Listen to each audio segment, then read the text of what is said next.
கேரள முன்னாள் முதல்வர் மறைந்த உமன் சாண்டியின் நினைவு தின நிகழ்ச்சியில் பங்கேற்பதற்காக காங்கிரஸ் எம்பி ராகுல் காந்தி கேரளா சென்றுள்ளார்.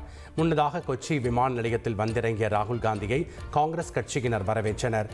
கேரளாவில் இந்த ஆண்டு இறுதியில் உள்ளாட்சி தேர்தல் மற்றும் அடுத்த ஆண்டு சட்டமன்ற தேர்தல் நடைபெற உள்ள நிலையில் ராகுல் காந்தியின் இந்த பயணம் கவனிக்கத்தக்கதாக பார்க்கப்படுகிறது.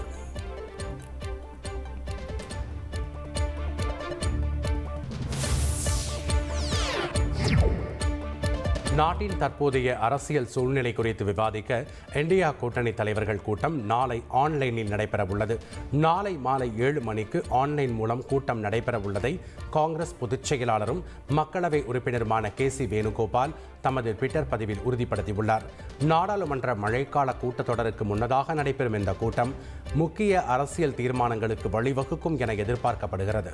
ட்ரெண்ட ஃப்ரெண்ட் ஆக்கிக்கோங்க. தந்தி டிவியின் சப்ஸ்கிரைபர்ஸ் அண்ட் ஃபாலோவர்ஸ் குடும்பத்துல நீங்களும் இணையுங்க.